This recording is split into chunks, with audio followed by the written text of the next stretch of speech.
My name is Olivia Carter, and I am a 46-year-old elementary school teacher in Charleston, South Carolina. I've spent my life surrounded by children, teaching them to read, to dream, and to believe in themselves. Every morning, I'd wake up before the sun, sip my coffee in the quiet of dawn, and prepare for another day of guiding young minds. Teaching wasn't just a job for me. It was a calling, a purpose I carried with pride. My husband, David, and I built a beautiful life together. We had two wonderful children, Ethan, our inquisitive 12-year-old, and Grace, our free-spirited 9-year-old.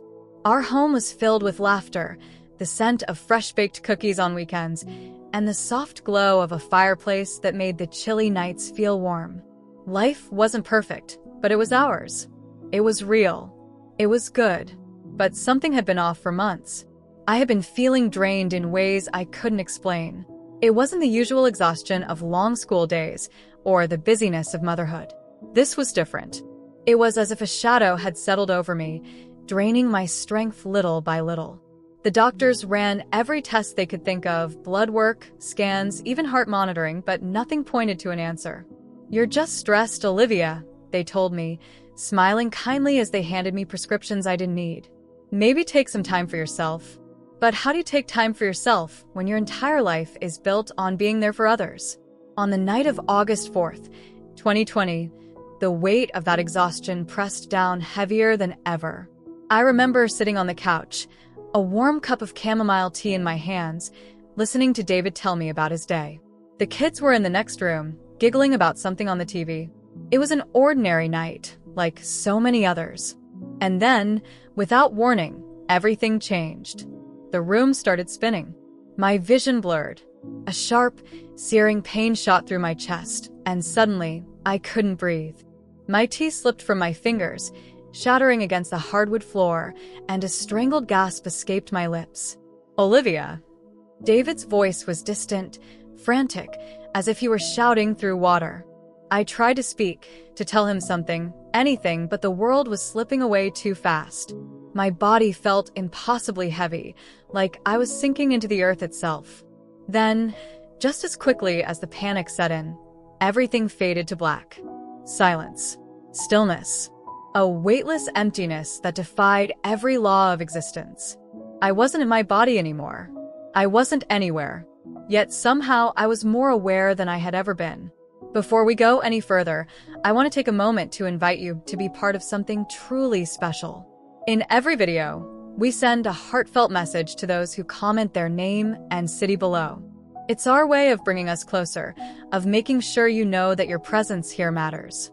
Imagine hearing your name, your city, shared with thousands of others, a small moment just for you, a chance to shine, to be seen, to be part of this incredible community. So, if you'd love to be mentioned in our next video, take a second to comment below with your name and where you're watching from. And don't forget to leave a like. Your support helps this community grow, bringing more people into a space of hope, faith, and powerful stories. Now, let's continue. The absence of sound was the first thing I noticed. Not silence, but the complete void of noise, as if the entire world had been placed on mute. I wasn't in my home anymore. I wasn't anywhere I recognized. Yet I existed. For a moment, I thought maybe I was dreaming, caught in some strange state between wakefulness and unconsciousness. But the awareness I felt was too sharp, too vivid, for this to be a dream. Every sensation, every thought, was amplified in a way I had never experienced before. And then, slowly, something began to shift. A soft glow appeared in the distance, faint at first, then growing, expanding, stretching across the vast nothingness that surrounded me.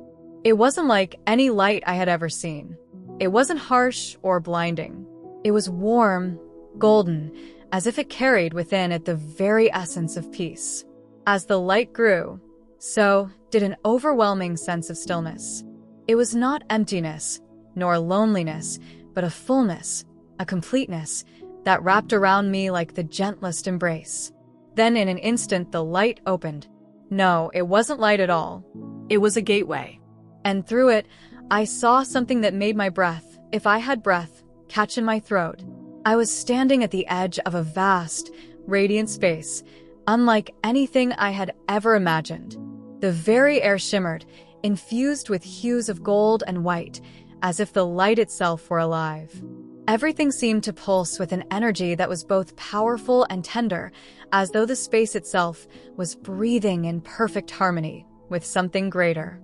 For a fleeting moment, fear flickered through me. Was I dead? Was this the end? But then I felt it. A presence. Not just any presence. His presence. A warmth unlike anything I had ever known flooded through me, dissolving every doubt, every question. And before I could even process what was happening, I saw him. Standing before me, clothed in brilliance beyond words, was a figure so radiant, so majestic, that I could do nothing but fall to my knees in awe. It was him. It was Jesus. His eyes, oh, his eyes, held galaxies within them. They weren't just looking at me. They were seeing me. Every pain I had ever endured, every doubt, every burden I had carried in silence, he saw it all. Yet in his gaze, there was no judgment. Only love. A love so pure, so absolute, that I felt as though I had been stripped bare. Every insecurity, every failure, laid before him, and yet, still, he loved me. Olivia, he spoke, and his voice was like the sound of rushing waters, like music woven into existence itself. I wanted to speak, to respond, but the words would not come. My very soul trembled in his presence. You are here for a reason, he said, and in that moment I knew everything was about to change. 1,000 questions surged through my mind, but before I could speak, Jesus extended his hand toward me. Though no words were spoken, I felt an unspoken invitation to trust, to follow, to surrender to whatever was about to unfold. I stepped forward, though I had no feet to step with. It was as if I moved by thought alone, gliding effortlessly through the golden expanse. The light around us shifted, deepening into shades of amber and ivory, pulsing in harmony with an unseen rhythm. Then suddenly the space around me expanded. I was no longer in an empty void. I was somewhere else entirely. Before me stretched a vast landscape unlike anything I had ever seen. It was as if time and space themselves had woven together to form a tapestry of perfect beauty.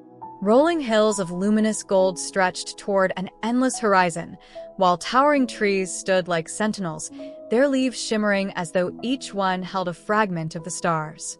And the air, it was alive. It carried the scent of something unearthly yet familiar, like the crisp freshness after a storm, mingled with the delicate perfume of blooming flowers. Each breath, if I was even breathing, felt like it filled not just my lungs, but my very soul.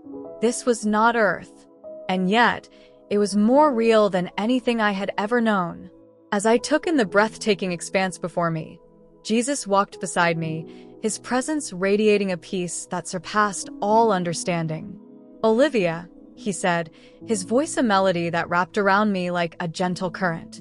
There are things I must show you. And with those words, the landscape began to shift. It was as if the fabric of time itself unraveled before my eyes. I was no longer standing in the golden fields. Instead, I found myself amidst visions, scenes so vivid and immersive that I felt as though I was living within them. The first vision appeared before me like a window into the past. I saw people, their skin rich with deep, earthen tones, moving through ancient lands.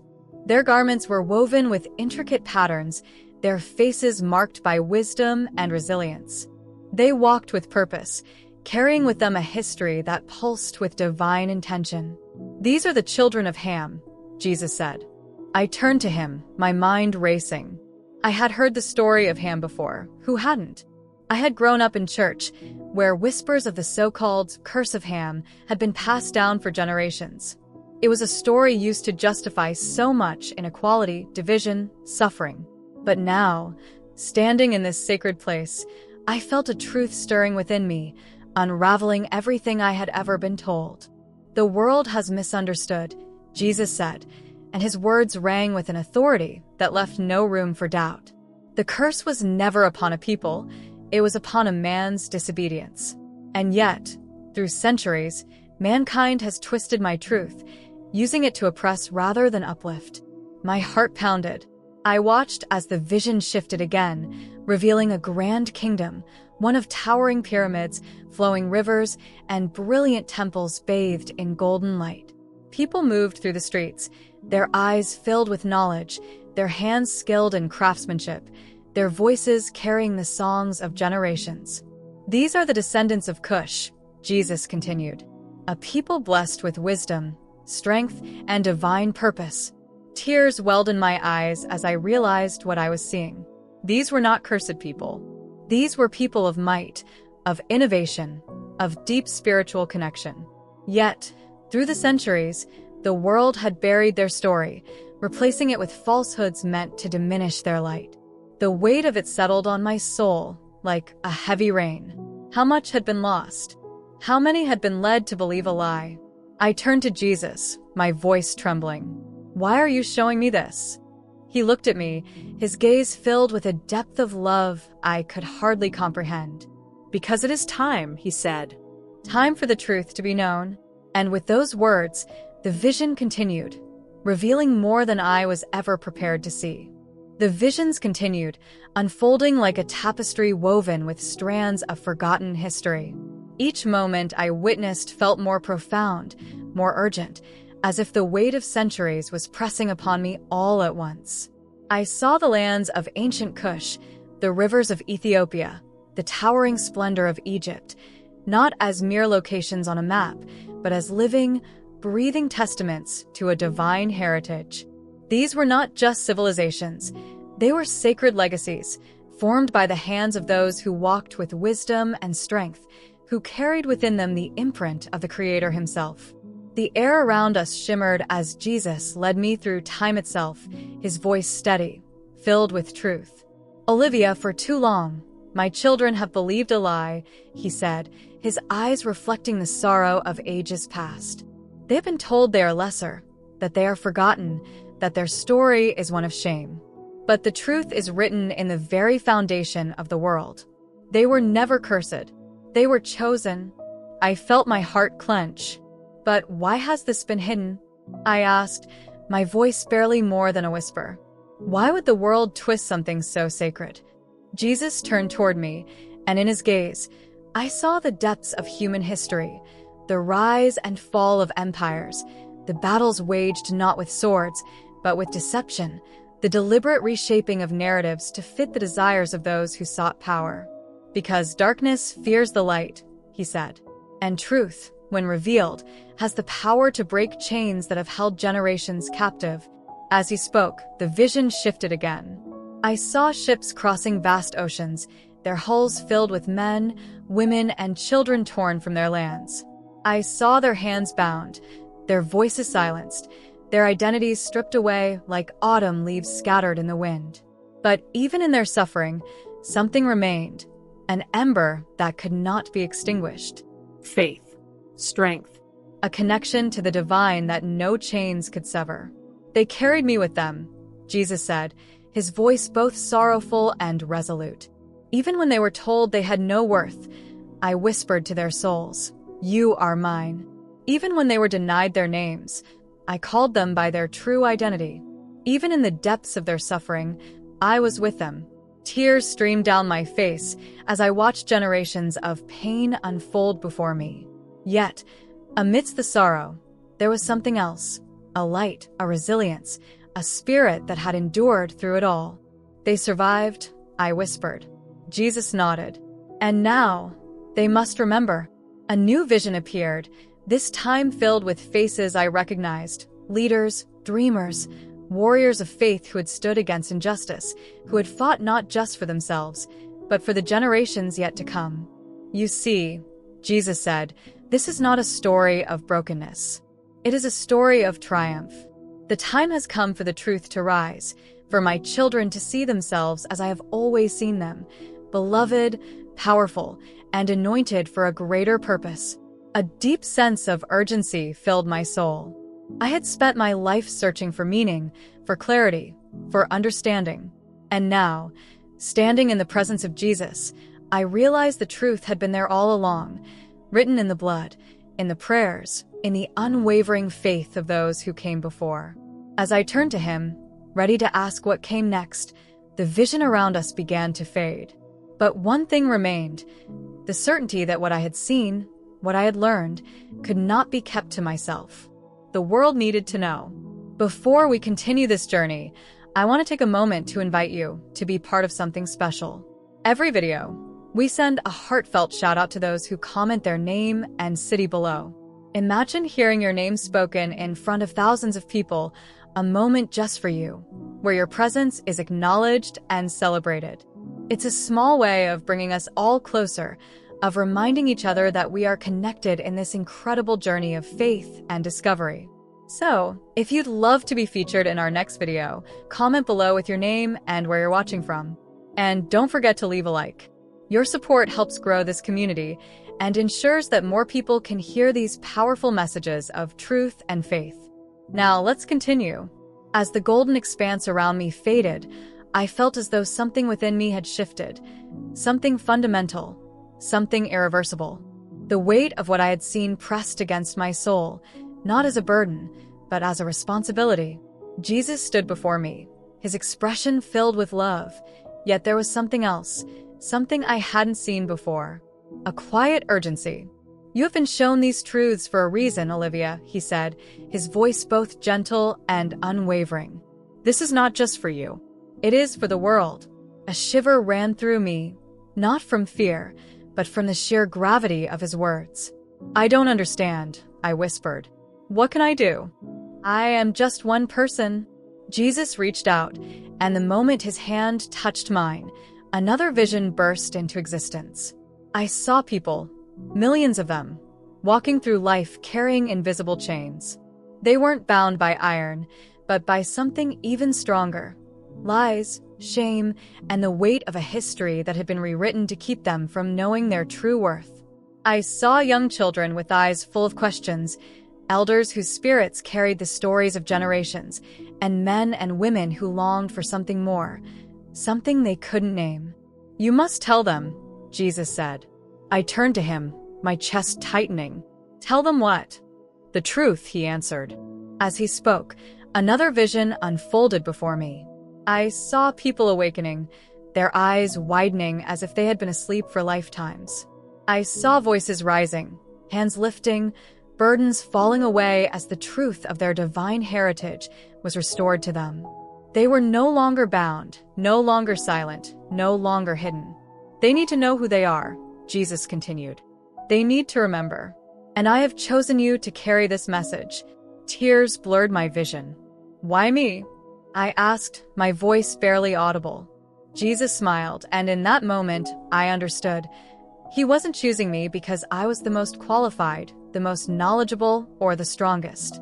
He was choosing me because I was willing, because my heart had been opened, because he had prepared me for this moment long before I even knew it.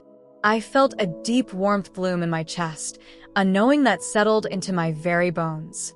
This wasn't just about history. It wasn't just about me. This was about restoring what had been lost, about breaking the silence that had lasted for far too long. "Will you go?" Jesus asked. The answer came not from my lips, but from my soul. Yes. And just like that, the vision began to shift again, revealing what lay ahead. The challenges, the doubts, the resistance. But none of it mattered.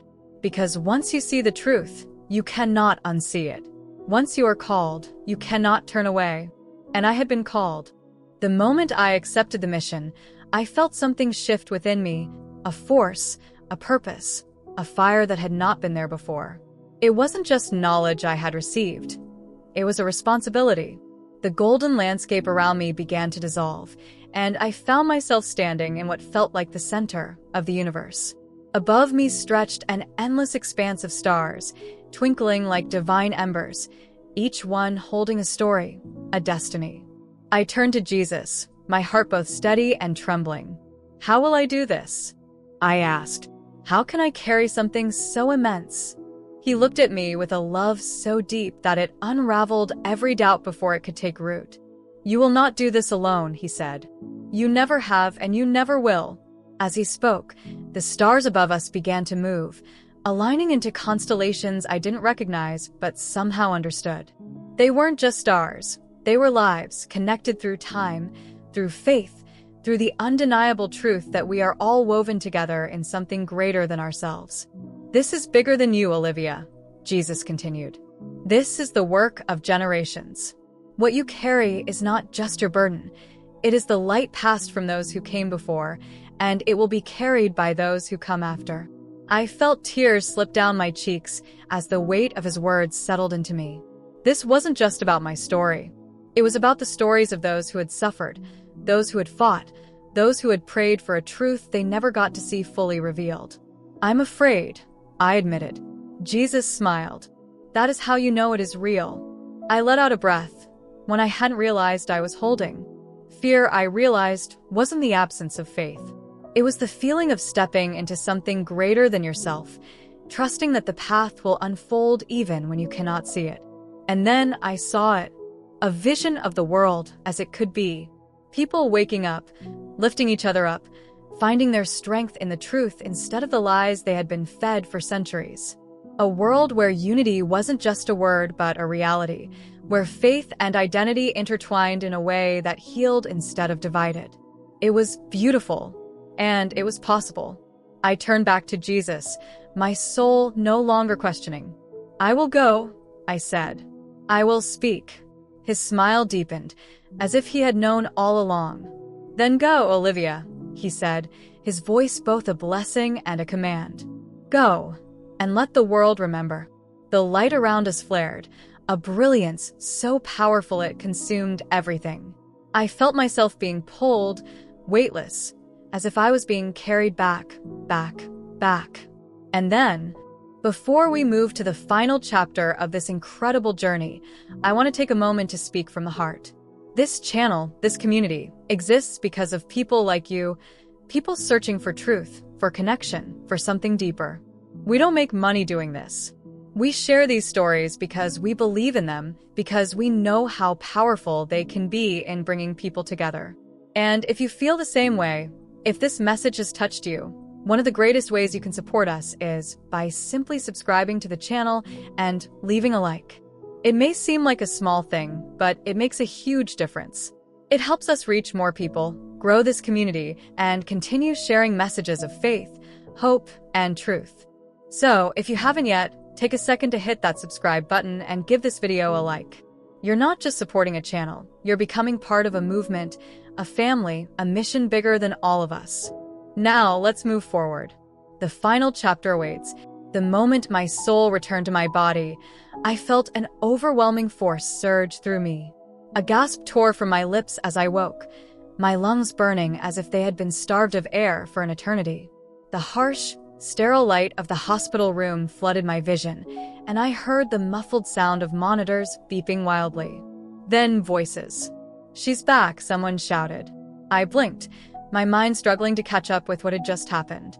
My husband, David, was by my side, his face pale with shock, his hands gripping mine as if he were afraid to let go. Tears streamed down his cheeks, and behind him, I saw my children, Ethan and Grace, clutching each other, their eyes wide with fear and relief. I was alive, but I was no longer the same. The weight of what I had seen, what I had experienced, settled over me like a mantle.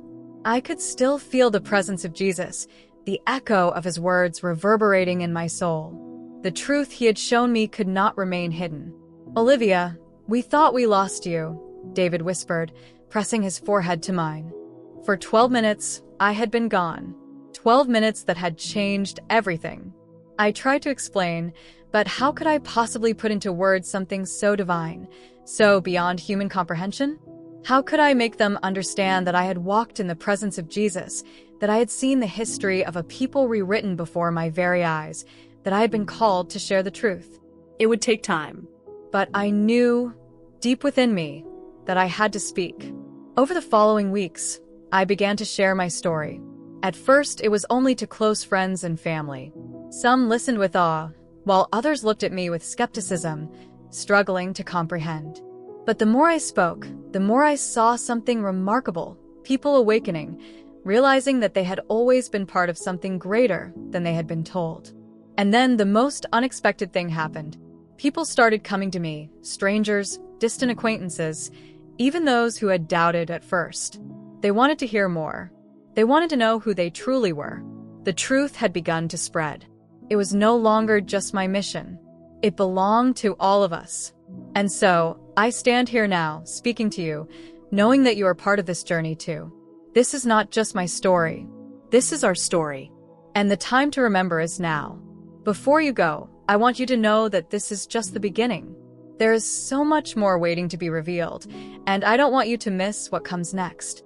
Right now, a very special video is appearing on your screen, one that holds a message that will change your life. I encourage you to click on it because what you will discover there is truly eye-opening. And if this story touched your heart, if you believe in the power of truth, take a moment to give this video a like and comment amen below. Let's fill this space with faith, with unity, with the power of a community that is waking up to something greater. I'll see you in the next video. Click now. It's waiting for you.